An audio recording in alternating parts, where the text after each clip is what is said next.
Good morning, everyone. Thank you very much, India Diversity Forum, for providing the opportunity to all of us to share our views here today on a topic that cannot be more important than what we can imagine. Diversity means different things, perhaps to different people, and that's the beauty of this term, which is diversity. And there are many ways in which it is seen every day in our life, right? You make different decisions, you think differently, you're qualified differently, you come from different places, you wear different attire, you work in different organizations, you practice different faiths and religions. I think diversity is the way we are wired in this world. And it's only logical that this finds the place that it deserves in our everyday working and life and affairs of the world. Today's topic becomes therefore very, very important in terms of inclusion in the workplace, right? And how do we sort of make this happen more and more to get the benefits of working together with different constituencies? A very intriguing lineup of speakers that we have. I think all of you have seen that. And without further ado, I would like to get into the discussions with all our panel members today. Right? So quickly, by way of introduction, let me tell you about all the participants of this panel discussion. They all come from very distinguished backgrounds, and all of them have been practicing professionals as far as the space of diversity and corporate life is concerned. So a quick introduction, and I think one of the panelists is going to join us shortly, but let me just go ahead and introduce everyone here. So we have Seema Singh, as you've been told already, CHRO and CFO of India Post Payment Bank. Prachi from IBM, Charu from Big FM, Preeti from Crompton Greaves, and Bhavna from Deutsche. Malini will be joining us. So let me just jump into the discussion with all of them. I would like to invite all of you to sort of present your views quickly on the topic of diversity as an opening conversation, and then we will get into a few questions. So may I start with you, Seema? Would you like to share your views here? Yeah, good morning, everyone. And please excuse me, I'm not too well, so my voice may not be very good to hear. But see, it's a very good topic. And what I feel is I have been into the public sector environment, right, for almost 35 years. And we've been practicing diversity right from the days of 1987, 88. Because in the public sector environment, there is a diversity in hiring, definitely, because it's always an examination which is to be conducted at an all India level, whether it is for officers, whether it is for clerks, whether it is even for my award staff, means the sub staff, the peons and all. So we have had in this environment across these years, the diversity in hiring and where people have come from various corners of the country. And we have always promoted the diversity of experiences. We've had diversity of expertise. We've got diversity of thoughts, backgrounds, and it's been always, and especially now in this particular bank, India Post Payments Bank, it is basically, the purpose of this bank was financial inclusion. Inclusion, if you talk of inclusion, what is inclusion? Inclusion is bringing people across the country from various backgrounds, from diverse genders or even geographical footprints, all to bring all of them into the folds of banking. Now, the face of the bank is a postman, and postman means we've got 300,000, 3 lakh postmen from across the country who are from different regional backgrounds and different even educational backgrounds. And they are the ones who are serving as bankers now. So this particular bank, I feel, is the best example for having the diverse or diversity in the organization for serving the last mile in the country. Thank you so much, Seema. That's been a very crisp introduction to the topic. And to run an organization as large as yours, I think, diversity is at play always. So thank you so much. I'm going to turn it to Preeti now. Preeti, would you want to share your views as opening remarks for the discussion? Sure. Thank you very much, Uma. And thank you, Seema. It was a pleasure listening to you. For me, what diversity means is that we are all unique and we have unique point of view. We have the right to our point of view, which may or may not align with the majority view. Also, we should not be penalized for questioning, for stating a point of view which is different from the majority. So for me, diversity is more abstract.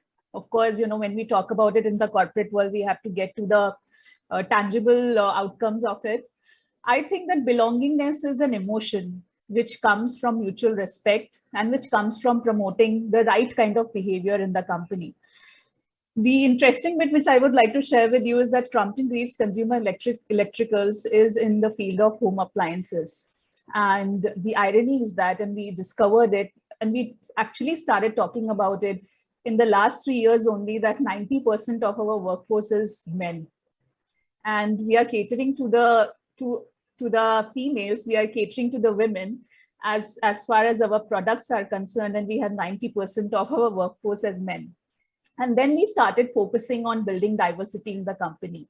And we thought of starting, however, we believe in diversity of all forms, but we thought of starting with the gender diversity. And we are relatively starters as compared to Seema. I mean, they have been working since 1987 and we started in the last 2 to 3 years only. So I think I have a lot of things to learn from the panel itself. So I'm looking forward to it. Of course, I would share some of my challenges, but I'm more looking forward to the discussions. Thank you, Preeti. And indeed, it's a great sharing platform. So I'm going to invite Charu to share her views on what diversity means to her. Thank you, Uma, and it's great to be here, and it's already exciting.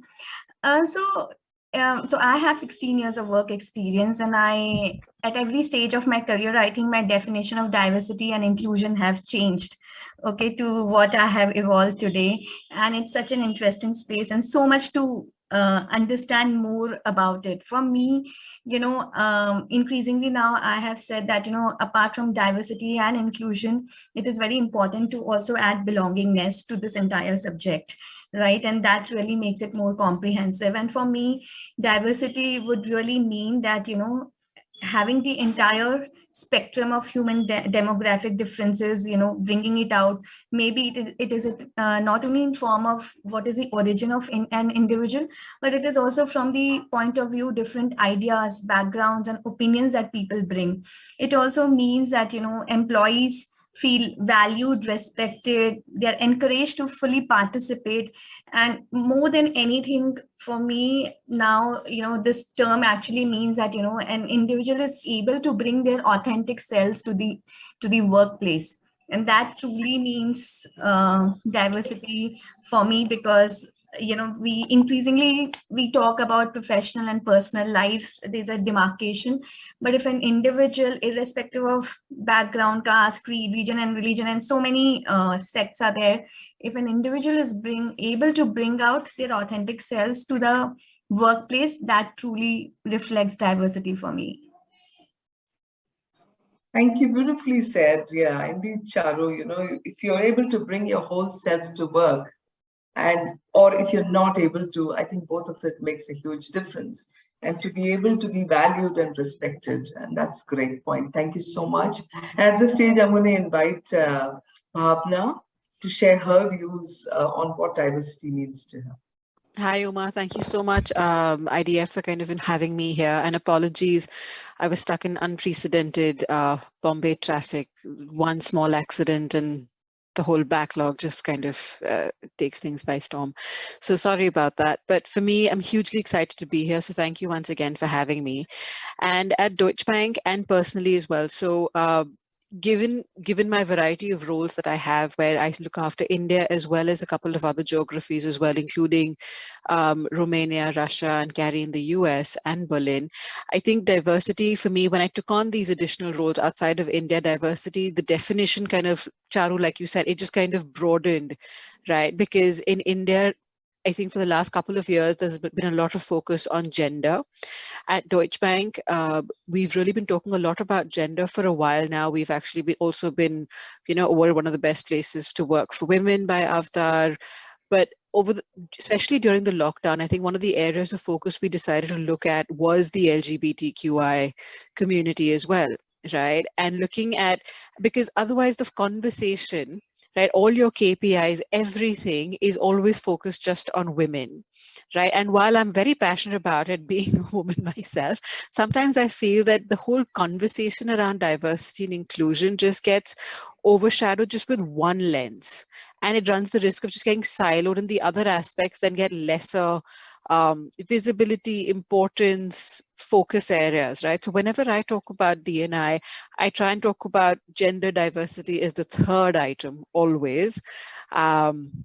And I know always people are like, oh God, she's not got the brief. She's not talking about women. She's not talking about women. But it's genuinely an intentional task, so that we look at things like the LGBTQI. We look at people with disabilities, right? And for me, from an India lens, as well as across the geographies in Deutsche Bank, diversity really means a variety of things. But Charu, it's exactly, I mean, you took the phrase I was going to be saying, which is the ability to be your authentic self at work.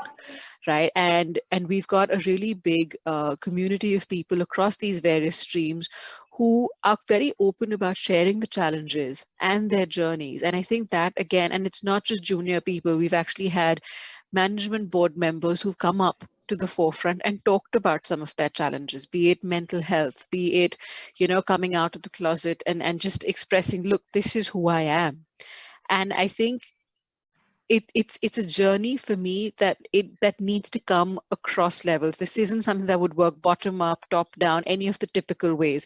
This has to work in a multi-pronged way, and that's the only way it would work. And I think we've got a long way to go. We've started on a good note on these three pillars, but I think there's a long way to go in terms of just imbibing that in the DNA with new hires who kind of come in, with new people who come into the workforce as well. Because again, our age group who's kind of entering the workforce today is younger and younger than we ever were when we started working.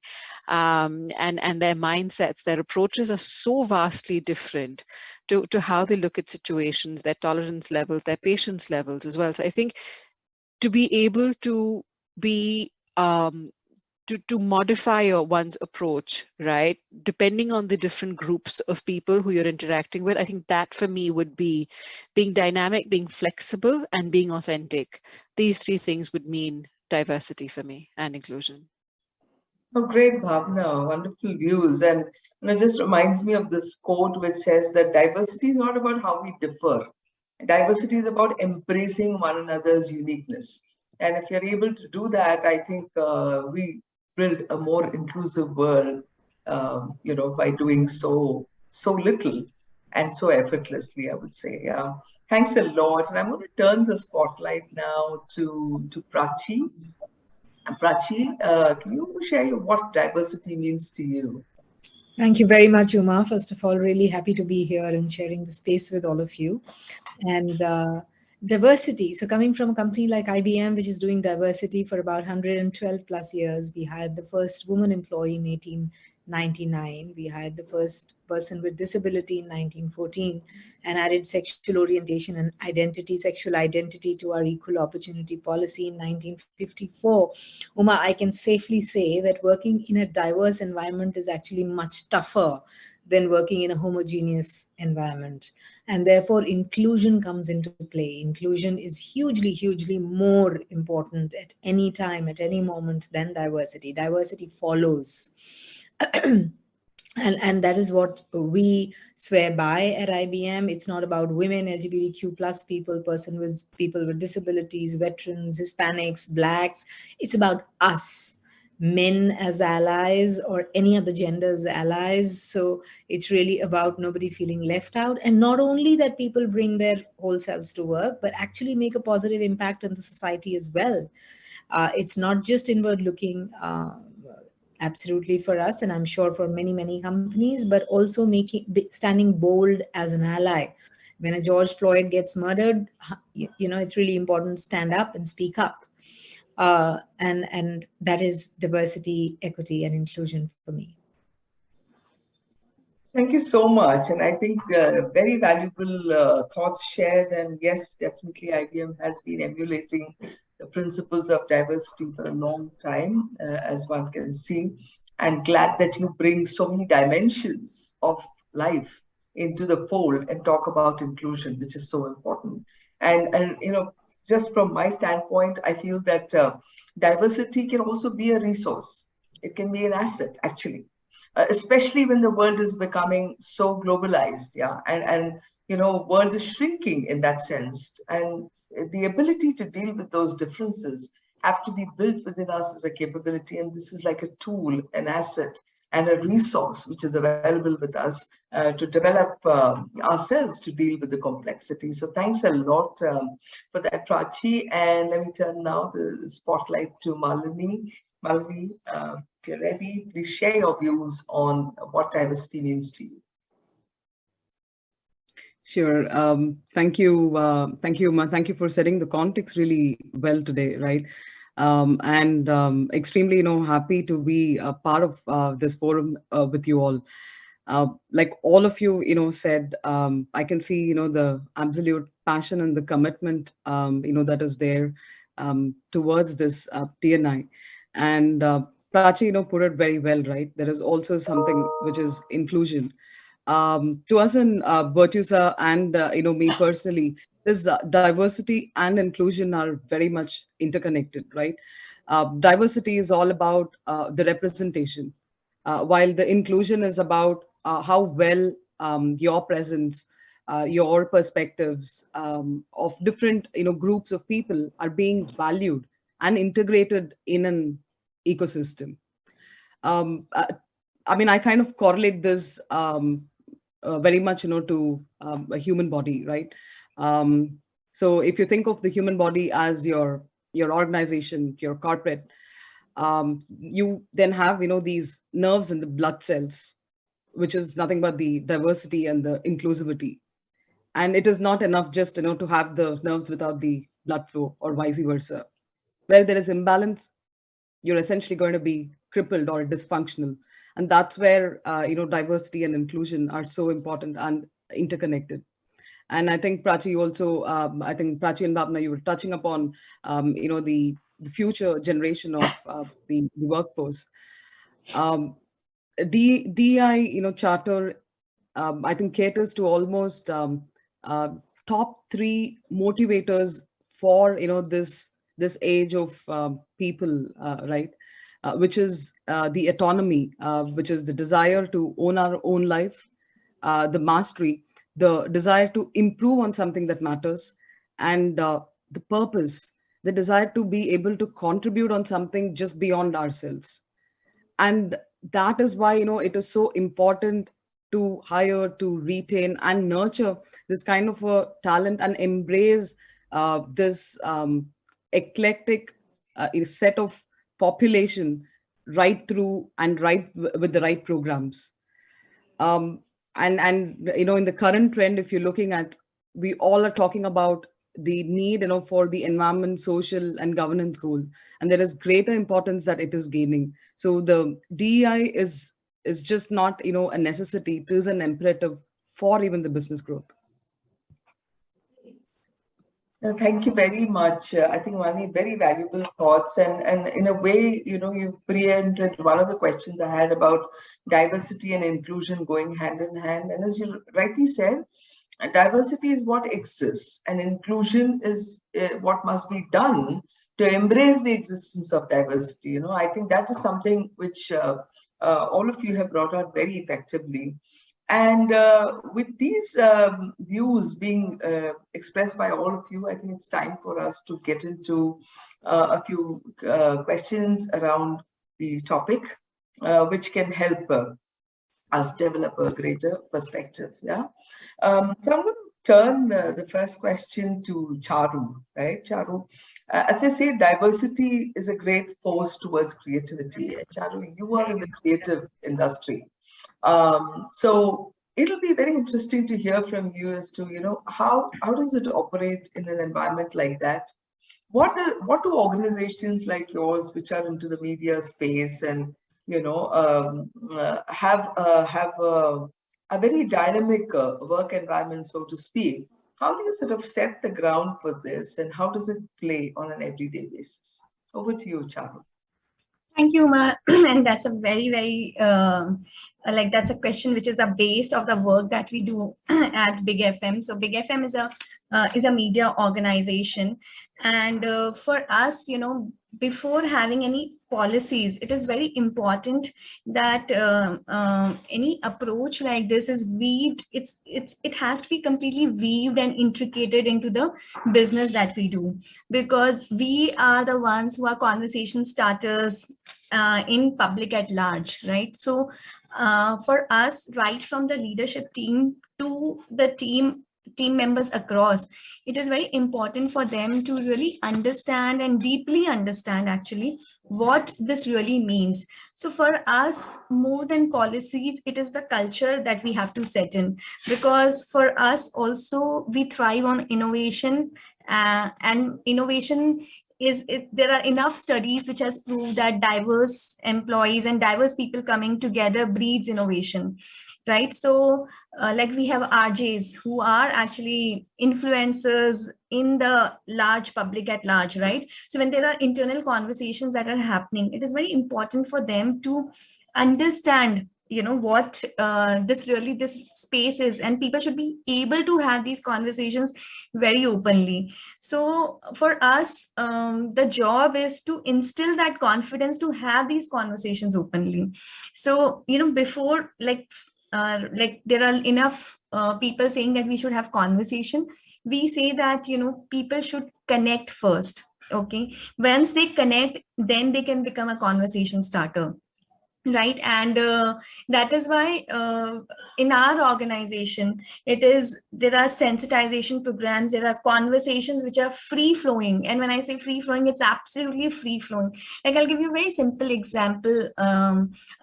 There's one of the initiative that we had done, which is love is love. Okay, so when we had done a campaign like this, and we have taken slices of different kind of love stories that can happen in the society, and there are different teams doing these conversations. They should be open, they should understand these basic principles, right? And it's not only RJs, but the team who is supporting, the clients who are supporting campaigns like this for us, they need to be evolved.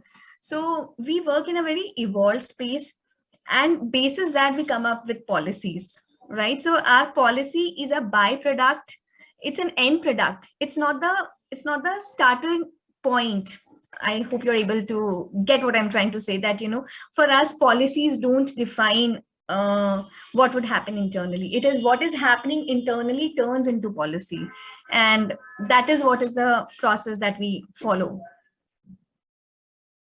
Thank you very much, because I believe it could be challenging for people who don't feel aligned with the kind of culture that has set up, and you build the DNA, right? So that's very, very important. So, I'd like to turn the same question to Preeti.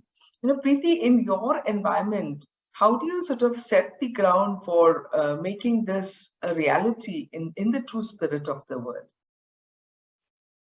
Charu, I'm so happy to hear that, what kind of work you are doing. And trust me, you're absolutely right when you say that, but the policies are a byproduct. And why I am saying this, because we tried it. So so our environment is very different from what Charu's environment has been. We are working in a very Indianized company. 90% of our workforce is males. However, we are catering to the business where, our consumers are mostly women.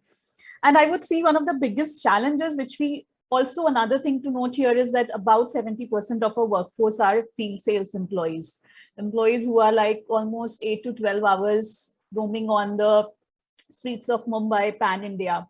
So one of the biggest challenges for us was to make people believe that yes, we should hire women, and women can also do field sales jobs. Of course, there are practical challenges, like they're not for women to go out. They're not the public washrooms are not available. Most of our channel partners are males. Most of our, I would say, those small shops are located in areas which are very unsafe for women. But still, but still we thought that yes, we should hire more women because our consumers ultimately are women, and of course we wanted to make our company a diverse company. So we had to we have to overcome this challenge of unconscious bias. A lot of times people are explicitly unbiased. We will talk about diversity, but you will see implicitly when it comes to actions, they have those implicit biases. We had to overcome them, and that was the biggest challenge for us. We had to do a lot of awareness sessions. We started this workshop, which was called as Gender Intelligence Workshops, where we were highlighting, where people were coming and sharing. We had brought an expert psychologist. So people were coming and sharing about their families, about their wives, about their kids, about their daughters. So we wanted to build an inclusiveness which was coming from the family side into the company. So people were also people had challenges in their families, how to deal with their wives. So we were also bringing in those conversations into the workplace because we realized that those are the practical challenges we have to face while we are hiring more and more women in the company. And yes, we started by building the policies which would support diversity. But at the same time, we realized that it is not really working out if we just roll out the policies. The most important part is to have the conversations, to have those kind of inclusive conversations. And we really tried very hard, and we are still trying very hard. A lot of campaigns we are running. We are bringing more and more. We are also bringing diversity in our channel partners. Like we are preferring more women as our channel partners. Women who own businesses. We are bringing in more designers and architects who are actually women. I mean, I'm only talking about women because that is our current focus right now. I mean, we'll definitely think of diversity of all forms later on. So this is something where we are starting, we are changing those elements which directly impact us and which would help us facilitate those conversations. Thanks a lot, Preeti. I think very important to understand the contrast between the two environments in which Charu and Preeti work. And these are the realities for all of us. Again, to bring the point back, diversity is contextual. It's going to be different in different places. And it's got to be something that works for you and is actually helping the business in whatever you do. I think that's something which has been my learning, at least in the, how can we influence? Just talking in the gender diversity, one of the things we did through one of the organizations was make a representation to the minister, Mr. Nitin Gadkari, to say that, when you're laying down roads, highways, please ensure that toilets every 10 kilometers for women and others to use. If you want more people to be included into the fold, create an environment that helps for them to get there. Today, a large part of the issue is because of that. People don't, women don't like to go and sell consumer devices in the houses because it's a safety issue. Now, how do you deal with that? Yeah, I mean, Urban Clap, for example, has broken the ceiling as far as this is concerned in a large way when people come home. And I think these are lessons for us to learn and understand how it goes. I'm going to now turn it to Seema, because I think she runs this huge organization at the grassroots level, must be having so many challenges in terms of running the operations per se. So Seema, over to you to let us know, how do you deal with this topic of diversity and inclusion with such a large workforce? And what are some things you have done to make it work very effectively? I'm saying, before I start, I will go back to the statement Uma made was diversity does not mean only differences, but diversity means how are we accepting the difference. So when this bank was being conceptualized, which is a very, very big organization, as Uma said. The purpose was financial inclusion and digitalization. And digitalization means people don't have to step out of the houses. And this was the concept, as Uma again said, Urban Clap solved a lot of problems by coming home for the services. Similarly, this bank is giving doorstep services. The tagline of the bank is Aapka Bank, Aapke Dwar. You don't need to step out of the house. Whether you're a woman, you may be a citizen, there may be an age diversity. People are old, not educated, educated, or maybe gender. Women don't want to step out of their houses. So what we initiated was that we let people not come out of their houses for banking services. We will go to them and we will cater to their banking needs. One. Two is, how do we do it? Because it's a huge, huge organization with diverse cultures and geographical footprints and educational backgrounds, exceedingly diverse organization.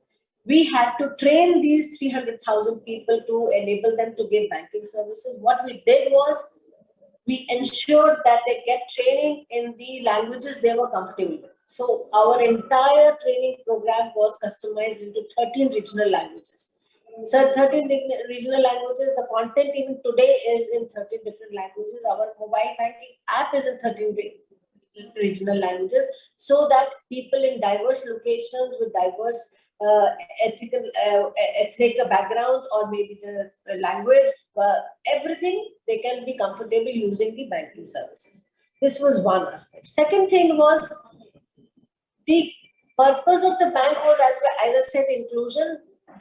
This message was percolated down the line, very loud and clear, irrespective of the diversity, irrespective of the differences of our language, age, gender, whatever. The purpose is, one, that Prime Minister wants us to make this bank for financial inclusion at a very affordable price.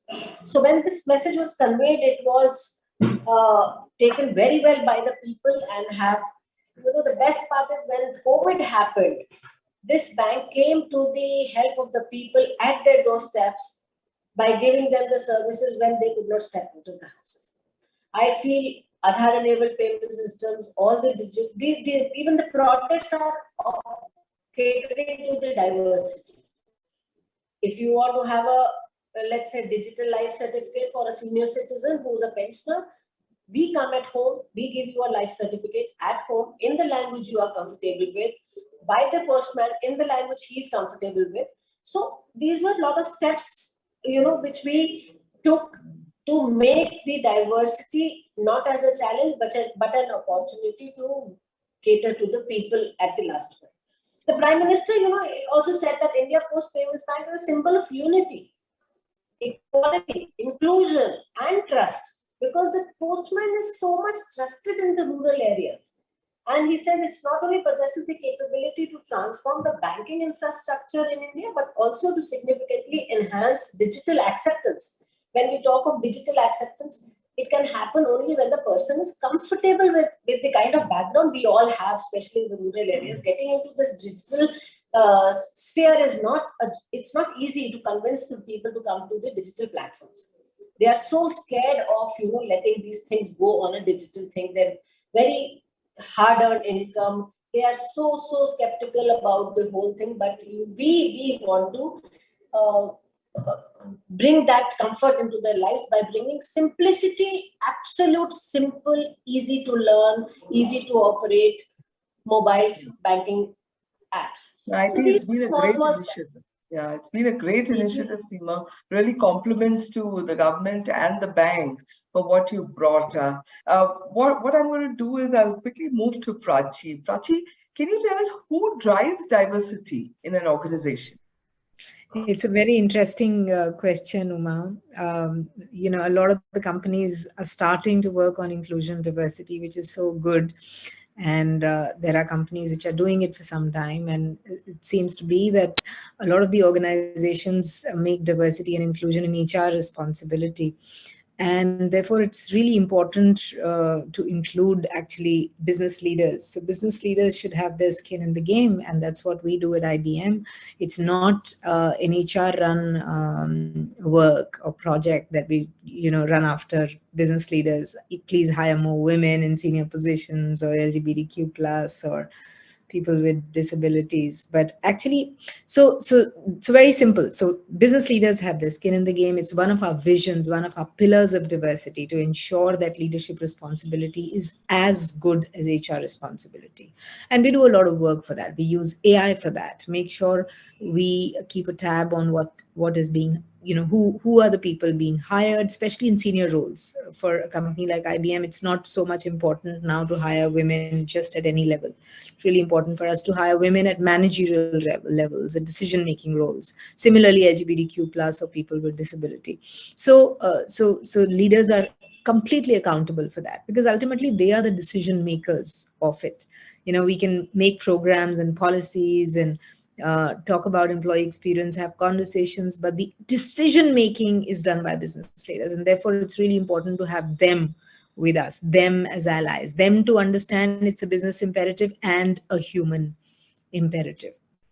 So Yeah. absolutely a divided responsibility, and we have their incentives, their a part of their salary linked to what their inclusion scores are. So it's not just talks; it's actually really on paper. Yeah. No, thank you. I think that's how things will get operationalized to the last level and cascaded to the last level. Otherwise, as you said, it could remain an HR agenda. I'm going to turn it, towards the end, towards Malini and Bhavna. Malini, first you. What are some of the showstoppers that you experience when it comes to diversity and inclusion in an organization? Look, I think most often, Uma, these are just resistance and perceptions because you have not really thought about it, right? There is no thought, and that's the immediate challenge, or that's the first thing that you kind of encounter. But a lot of these things need to be discussed. These are tough conversations, right? The more you have a conversation, the better is that the environment really understands. So it's a lot of bringing that level of transparency, and as a result, creating those safer workspaces that are going to be there, right? That's what really matters. The job needs to keep going on, right? You got to be giving the charter. We did not have these charters many years back. In Virtusa, when we started off the DEI charter, we came up with almost three pillars, right? And it is a learning journey, and the three pillars were let's look at the hiring, let's look at how the enablement is going to happen, let's look at how the reward and the recognitions are going to be happening. And at each of these steps and each of these pillars, it did have its own kind of challenges, because you got to be sitting down to understand what is it that we really want out of this, how are we going to be tying this back to also the business agenda. What do we want to be achieving? What are the common goals that we want to have? How does it percolate into the system, right? How do you create those kind of systems which is going to be enabling and removing those biases that are there, which is what will create a more equitable and ecosystem which is going to be embracing those differences. So are we able to identify those? So those are all the common challenges, and I'm sure everybody in this forum have gone through those kind of challenges. But it is also a very learning experience, right? It doesn't stop. It doesn't stop just because you've started. It's a very, very continuous process. For example, what we did during the pandemic was a great opportunity. We went and sat back to think, look, this is a great opportunity. There are so many women folk out over there who now have a lot of flexibility, right? People who have taken their kind of career breaks for various different reasons are now having that kind of a flexibility to tap into. I mean, they've always wanted, but for some reason they could never get back into the corporate world. We launched an initiative called Disha, right, which was only to bring back career women folk, who have taken career breaks, give them an opportunity to come back into the corporate world. And we chalked out an entire plan which actually, brought them together, instill that level of confidence, right? First, because they're on a career break, instill that level of confidence, did training programs to ensure that they are up to we are in a technology world, to we ensure those training programs cater to the current technology and trends.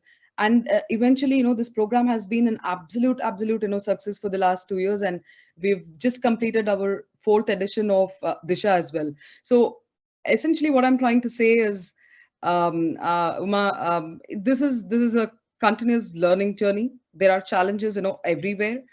Challenges are more often, just in our minds. I think, we really need to come out of that, have, these conversations, and be open and understand the sensitivities that are there around, to ensure that we are creating a extremely lovely ecosystem which embraces all the differences. Absolutely, Malini. Live and let live, as they say. I think thank you for that. I'm going to finally turn over to Bhavna. Bhavna, look forward to your views on what have been some showstoppers, or what else could one do to get to where we wish. I think the biggest showstopper is if we try to go about this entire agenda item as a tokenism or as a tick box activity, right? Because people see through it, right? If it's, for example, if is Pride Month, and just for Pride Month, you suddenly, there were these memes doing the rounds, right? Between Pride Month, from the 1st to the 30th, you'll have all these things. And then the 1st of the next month, everything's like, back to the way it was. So it's got to be sustained, it's got to be authentic, and it's got to be multi-layered and multi-leveled. It's no good if you only have communities of practice, right, and you don't have any senior representation in it. It's no good if only your senior members are saying it, because then it just becomes one more KRA and no one else has it. So it's not a one or the other. I think all cylinders have to be fired on this one. And I think where in large organizations such as Deutsche Bank, and I'm sure in IBM as well, and a lot of your other organizations as well, there's got to be skin in the game, like Prachi said, right? It's got to be part of the KPIs. And the biggest KPI for us is where it features in the management board's dashboards, right? So for example, one of the areas of focus for this year, and as we approach our year-end process, each management board is very actively tracking base, because it impacts your bonus pools. That's as real as an impact can be, right? So and India is is the second largest geography globally for Deutsche Bank after Germany. So everyone's been calling us up to say, listen, can you do a little bit more? We're falling short in these geographies. Can you do a little bit more? Can you do this? Can you do that? How can you help us? And it's fantastic to be in the limelight, but I think that's where that's where the impact really comes in, because that's where your visibility, or that's where the focus is coming right from the top of the house. And then if you layer that on with meaningful, sustainable interventions like Malini, what you talked about, Disha, we've recently rolled out something called Resume Your Resume, which is basically, again, exactly the same, but we've kept it gender neutral to say anyone who's been on a career sabbatical for more than 18 months is more than welcome to kind of apply to us, and we'd be happy to kind of take you on. Another piece, based on the feedback we had, was looking at, we'd have people who'd go on parental leave. And the reason I say parental and not maternity is because we've again got a gender neutral parental leave piece, right? Not just for women, but for men as well who want to be. I know you're short on time, but I'm very committed to this one last idea, to this one last thing, right? Where there's something we found that a lot of people were going on parental leave and weren't able to come back because of the lack of flexibility or the support systems there. They felt that they're having to join a brand new organization. We rolled out something called the Proud Parent Program, which basically said you will get a self-appointed buddy. So we created a repository of people who've gone through similar experiences. You go through that, you pick who you want. If you've got twins, someone else has had twins, you reach out to them because you have a very different set of challenges, etc., right? So thank you. Thanks having a lot, stuff Bhavna. like that, I think, makes a difference. But it can't just be one or the other and you think you're going to change the world just by doing one thing. doesn't work. Absolutely. I think it's brilliant to have these conversations and learn so much through this one forum of 40 minutes. I think it's limitless to what we can do together. And I want to thank all of you and, of course, the India Diversity Forum, and close with a beautiful quote from Mahatma Gandhi, which says, our ability to reach unity in diversity will be the beauty and the test of our civilization. So we're not talking of a country, company, region, we're talking about civilization. So we need to gear up and talk about the next level of diversity and inclusion, which is also bringing belongingness. So let's meet again and talk more, keep the conversations going. Thank you very much.